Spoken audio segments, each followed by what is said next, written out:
안녕하세요. 수요 성경 공부에 오신 여러분들을 환영합니다. 잠시 기도하고 시작하겠습니다. 하나님 아버지 감사합니다. 저희들에게 오늘을 허락하셨고 또 내일에 대한 소망도 갖게 하시니 감사합니다. 하나님께서 허락하신 오늘과 내일을 저희들이 더 복되게 살 수 있도록 복 있는 사람은 어떻게 살아야 하는지를 알려주시는 또 귀한 시간이 되도록 이 저녁을 축복하여 주옵소서. 예수님 이름으로 기도드립니다. 아멘. 먼저 찬양 한 곡 함께 하시도록 하겠습니다.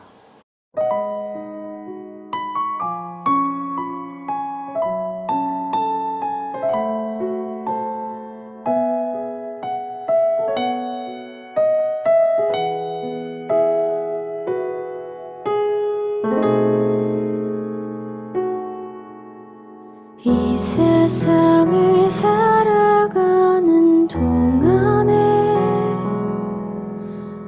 나의 힘을 의지할 수 없으니 기도하고 낙심하지 말 것은 주께서 참 소망이 되심이라. 주의 길을 걸어가는 동안에 세상의 것 의지할 수 없으니 감사하고 낙심하지 말 것은 주께서 참 기쁨이 되심이라.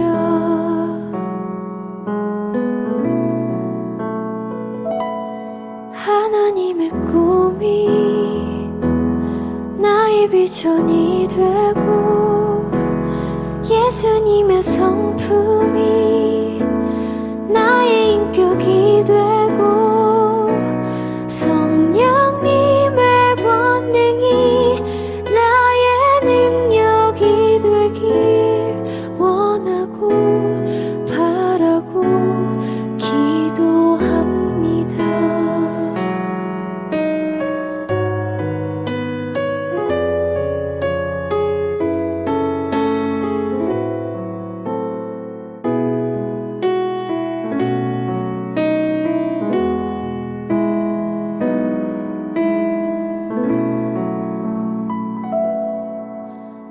이 세상을 살아가는 동안에 나의 힘을 의지할 수 없으니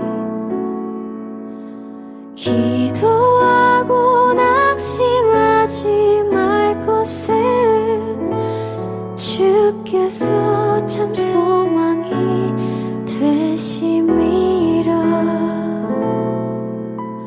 주의 길을 걸어가는 동안에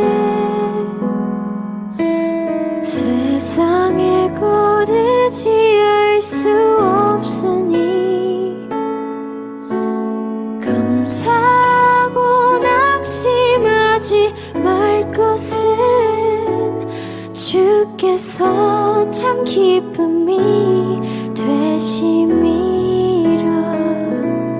하나님의 꿈이 나의 비전이 되고 예수님의 성품이 나의 인격이 되고 성령님의 권능이 나의 능력이 되길 원하고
오늘 저희들이 묵상할 내용은 시편을 시작하는 시편 1편입니다.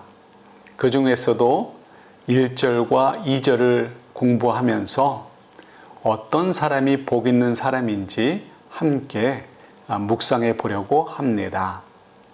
자, 먼저 1절과 2절을 함께 받도록 하시겠습니다.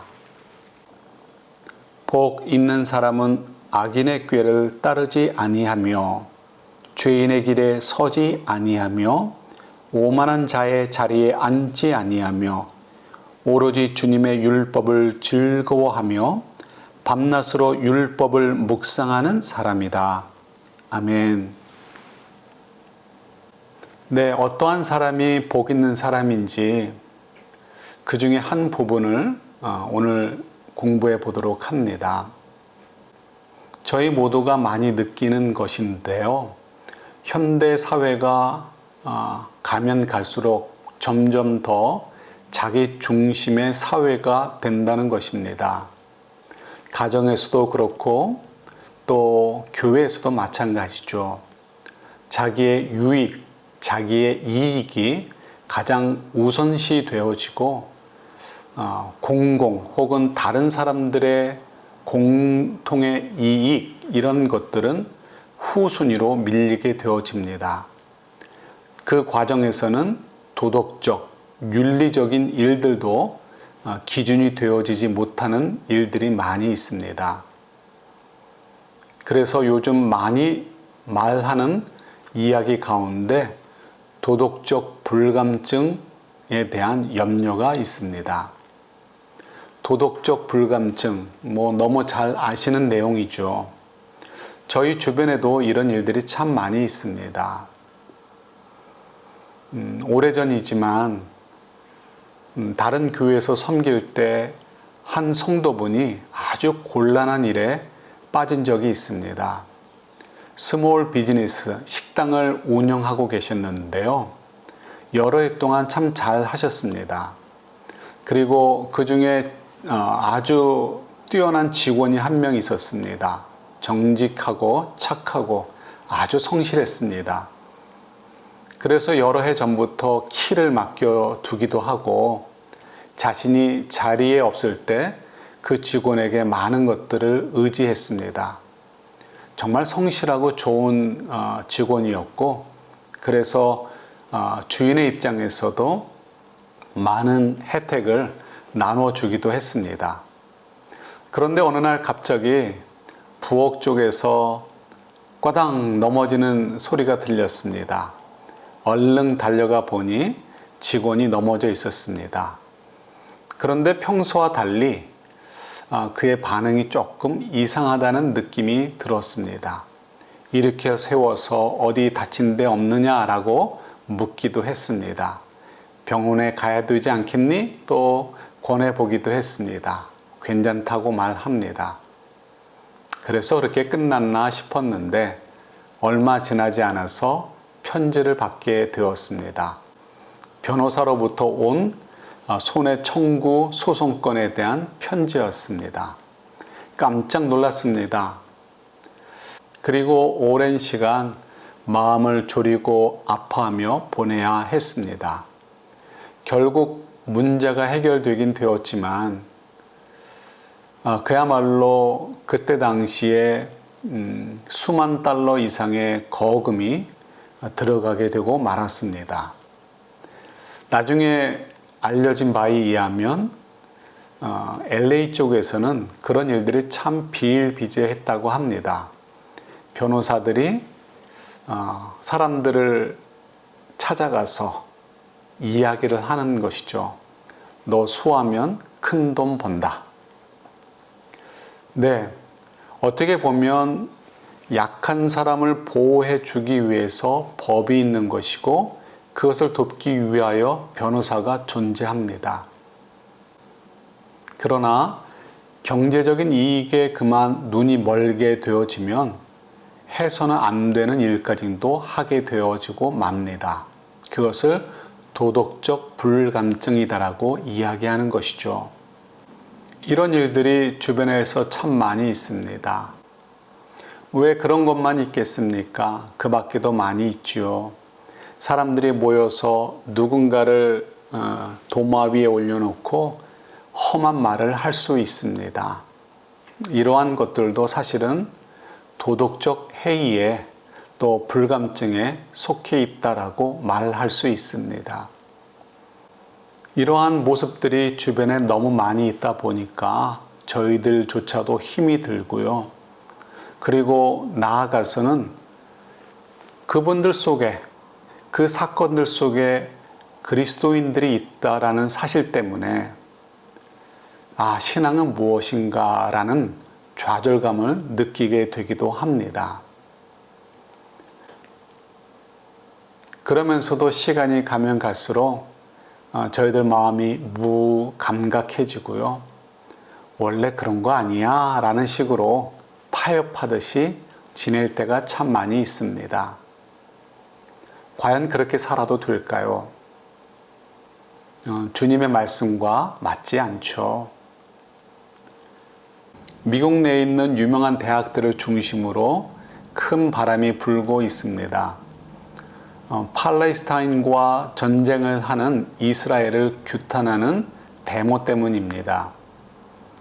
아마도 대학생들의 눈에는 두 나라가 전쟁한다기보다는 힘이 센 이스라엘이 약한 팔레스타인 사람들을 일방적으로 학살하는 것으로 보기 때문인 것 같습니다. 네, 그들의 생각이 전혀 틀린 것은 아닙니다. 그렇지만 저희들이 어느 한쪽을 편들어 주기는 꼭 쉬운 이야기만은 아닙니다. 두 나라 사이에는 뿌리 깊은 역사가 있습니다. 그리고 지금의 문제도 결국은 두 나라의 안전, 그리고 생존과 직결되는 문제입니다. 설사 저희들이 바라는 대로 또 많은 사람들이 원하는 대로 두 나라가 화해할 만한 어떤 시간이 기회가 주어질 수도 있습니다. 그렇다면 두 나라가 화해하고 평화를 되찾을 수 있을까요? 쉽지 않습니다. 각 나라에는 평화를 선호하는 사람들이 있는가 하면 극단주의자들이 있기 때문에 그렇습니다. 쟤네랑은 절대로 같이 살 수 없어. 절대로 인정해 줄 수 없어 라는 생각을 갖고 있는 사람들이 반드시 있기 때문이죠. 그런 극단주의자들이 반대할 것이 뻔합니다. 더욱이 더 어려운 것은 주변 나라들입니다. 그 나라들은 자기들의 이익과 연결하여 이스라엘과 팔레스타인의 전쟁을 컨트롤하려고 합니다. 그 전쟁을 통해서 자기들의 이익을 취하려고 하는 것이죠. 그렇기 때문에 두 나라가 아무리 평화를 유지하고 싶어도 사실은 평화를 유지하는 것은 참 쉽지 않습니다. 그래서 저희들이 흔히 빠지기 쉬운 함정에 또 빠져들게 되죠. 세상 사는 거 다 그렇지 뭐.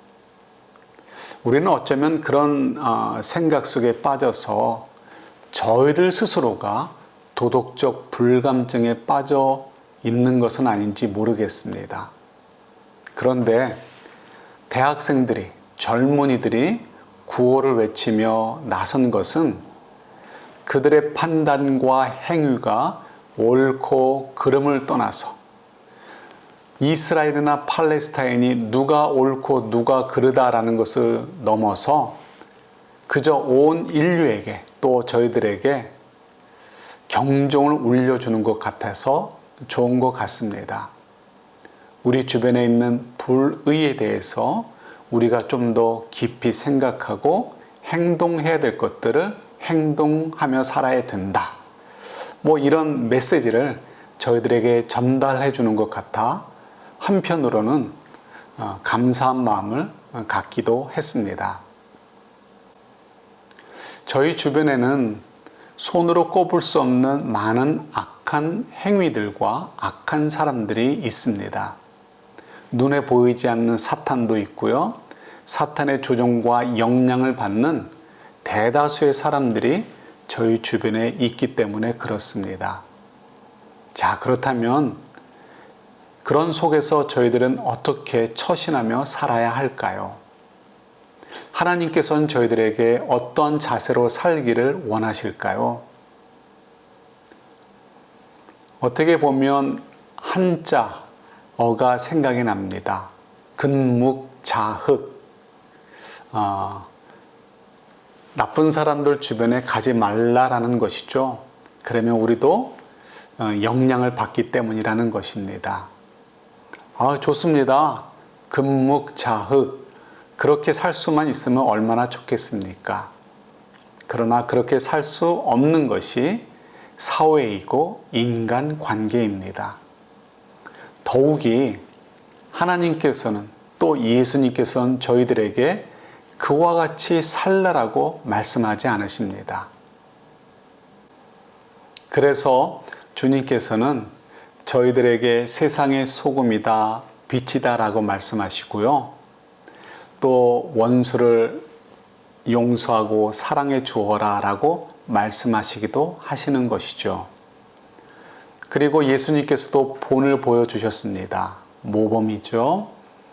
예수님께서 이 땅에 오셔서 하신 일들 가운데 바리새인들이나 다른 종교 지도자들 혹은 사회 리더들이 싫어했던 모습이 있습니다. 그것은 예수님께서 어떤 부리와 어울리는 것입니다. 그 부리는 누구일까요? 로마군의 리더들 혹은 총독 이런 사람들이 아니었죠. 죄인들이었습니다. 세리였습니다. 그런 사람들과 예수님이 어울리셨습니다. 세리는 잘 아시는 대로요. 저희가 조금 이해하기 쉽게 이야기한다면 친일파 혹은 6.25 때 완장을 차고 공산당을 위해서 이리 뛰고 저리 뛰던 사람 그런 사람들이 바로 예수님 당시의 세리이다라고 생각하시면 됩니다. 상상이 되시죠? 예수님께서 비난을 받는 것이 정말 합당해 보입니다. 그럼에도 예수님께서 그들과 거리를 두지 않으시고 가까이 가시고 그들 속에서 함께 식사하시고 웃으시면서 말씀을 전하신 이유가 무엇이죠? 예수님께서는 그들을 변화시키시고 하나님의 자녀가 되도록 하시기 위함이었습니다. 그래서 성경에서도 세리 삭개오의 이야기가 또 전해지고 있는 것이죠. 삭개오는 정말 예수님 때문에 인생을 온전히 바꾸는 것을 저희들에게 보여주었습니다. 네, 이와 같이 저희 주변에 있는 악한 세대에 대해서 어떻게 우리가 처신해야 되는지 첫 번째로 알려주시는 것이 성경의 많은 부분에서 기록되어 있습니다. 우리가 누군가에게 다가가서 그를 품어주고 변화시킬 수 있다면 당연히 그 일을 저희들이 해야 된다는 것이죠. 자, 이것이 하나님께서 저희들에게 요구하시는 첫 번째 처신이다라고 한다면 이제 두 번째로 넘어가서 생각해 보도록 하겠습니다. C.S. 루이스가 그의 책 시편 4색에서 언급하듯이 정직한 사람들, 신앙으로 신실하게 살려고 하는 사람들은 악한 사람들의 나쁜 계획, 음모, 유혹을 이기는 것이 쉽지 않다라는 것을 기억하셔야 됩니다. 예를 들어 이럴 수 있습니다. 저희들이 동창을 만날 수 있습니다. 동창을 만났을 때 맛있는 음식을 먹으면서 이런저런 이야기를 나누게 되겠죠. 그러다가 어떻게 시작되었는지 모르지만 그 자리에 있지 않는 누군가를 염려하듯이 걱정하듯이 은근히 험담을 하는 이야기가 나올 때가 있습니다. 그런 경우가 많이 있겠죠. 그런 경우 여러분들은 어떻게 처신하는 것이 옳겠습니까? 우리 이 자리에 없는 애 그만 이야기하자, 이렇게 넘어갈 수도 있겠죠. 그러나 그러지 못한 미묘한 때가 많이 있을 수 있습니다. 또 이런 경우도 이야기할 수 있습니다. 누군가가 우리가 믿는 신앙에 대해서 비판적으로 혹은 비꼬듯이 이야기할 수 있습니다. 조롱 섞인 뉘앙스 속에서 아니야, 그것이 옳지 않아 라고 반론하는 것 자체가 뭔가 미묘한 상황 속에 빠지는 것처럼 느껴지는 그런 때가 있습니다. 그럴 때 여러분 어떻게 하면 좋을까요? 네, 우리가 용기 있게 이야기할 수 있습니다. 그러나 문제는 그 이야기를 들어주는 분위기가 아닐 수 있고요.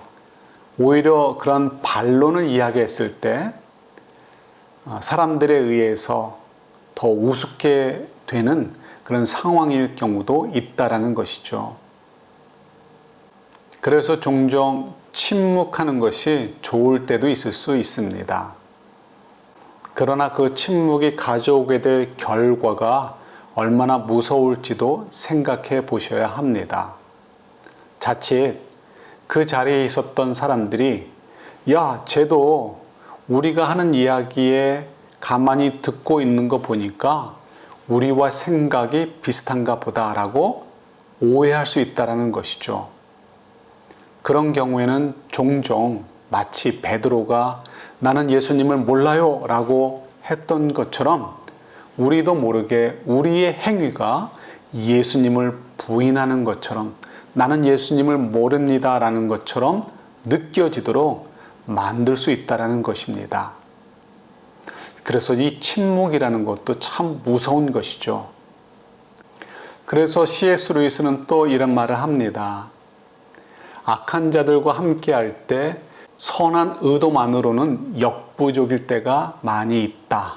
그래서 지혜롭게 대처해야 된다라고 말합니다. 비둘기같이 순결하면서도 뱀같이 지혜로워야 된다는 것이죠. 그래서 시간이 가다 보면 친구 관계도 변화되는 것을 보게 됩니다. 그저 함께 웃으면서 누구 험담도 하고 세상적인 것들을 자랑하고 즐기고 누리는 모임에 익숙했지만 주님을 알아가면 알아갈수록 내 속에 거하시는 성령님께서 나를 인도해 주시기 때문에 그런 만남이 점점 부담스러워지게 되죠. 처음에는 침묵하며 넘기기도 했지만 그래도 그것도 싫어지게 되어집니다. 거북해지는 것이죠. 그래서 친구들의 관계가 점점 멀어지게 되고요. 좁아지게 됩니다.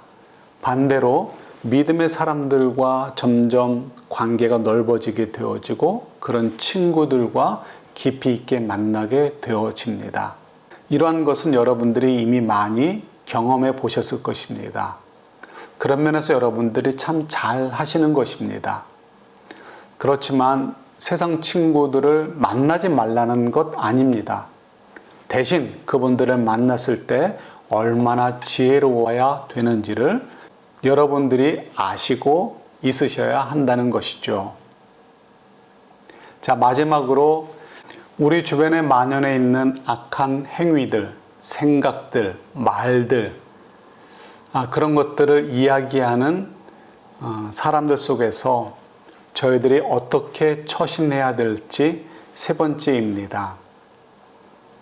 저희들이 아무리 참으려고 해도 악한 말이나 행위가 어느 선을 넘어설 때에는 분명하게 맞서야 됩니다. 설사 맞서게 됨으로 우리가 혹은 내가 바보가 된다 할지라도 사람들의 조롱거리가 되어지고 불이익을 당하게 된다 할지라도 확연하게 어느 선을 넘어섰을 때에는 외치는 자가 되어야 된다는 것이죠. 오늘 시편 말씀은 그런 면에서 우리에게 중요한 메시지를 전달해 주고 계시는 것이죠. 다시 한번 읽겠습니다. 복 있는 사람은 악인의 꾀를 따르지 아니하며 죄인의 길에 서지 아니하며 오만한 자의 자리에 앉지 아니하며 오로지 주님의 율법을 즐거워하며 밤낮으로 율법을 묵상하는 사람이다. 아멘. 저희들이 현실 속에서 악한 사람 혹은 악한 말, 악한 행위들이 있는 곳에 물리적으로 다 멀리하며 살 수는 없습니다.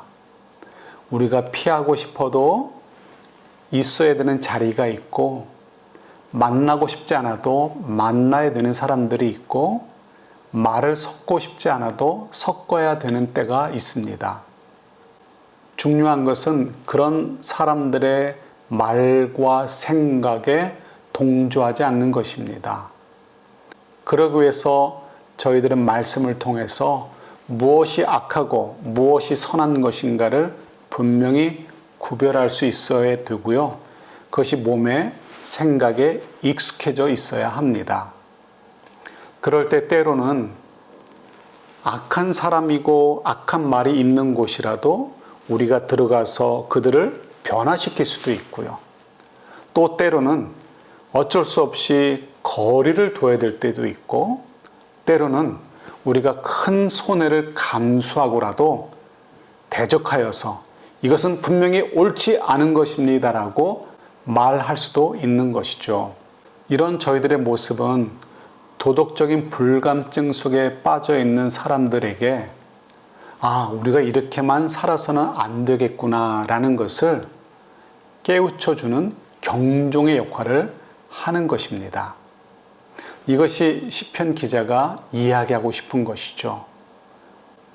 사탄에 의해서 모든 생각들이 지배되어 살고 있는 사람들 속에서 악한 말들과 행위들이 막 판을 치고 정의는 사라진 것처럼 보여지는 이 시대에 무엇이 옳은 것인지 생각하기보다는 자신의 이익에만 관심을 갖고 다른 사람들의 생각이나 다른 사람들의 권익에 대해서는 무시하려는 태도들, 그리고 탐욕과 여러 가지 악한 행위들과 말과 생각들이 이 세상을 지배하는 것처럼 보이는 이때에 저와 여러분들이 하나님의 말씀을 따라 살아감을 통해서 이 도덕적 불감증 시대에 경종을 울리듯이 빛과 소금의 역할을 감당할 수 있게 되기를 축원합니다. 네, 감사합니다, 여러분. 오늘 여기까지 하도록 할게요. 기도하겠습니다. 하나님 아버지 감사합니다. 저희들에게 오늘과 내일을 허락해 주시니 감사합니다. 그런데 주님, 저희에게 허락하신 오늘과 내일 속에는 악한 말, 생각, 그런 것들을 주장하는 사람들이 가득함을 저희들이 고백합니다. 그 속에서 저희들이 악한 영향을 받는 것이 아니라 오히려 선한 영향을 끼치며 도덕적 불감증 속에 살고 있는 사람들에게 경종을 울릴 수 있는 그런 귀한 복의 근원의 삶들, 소금과 빛의 역할을 감당하는 사람들이 되도록 저희들을 축복하시며 사용하여 주옵소서. 그런 복 있는 인생이 되도록 도와주옵소서. 예수님 이름으로 기도드립니다. 아멘. 네, 감사합니다, 여러분. 다음 주에 뵙겠습니다.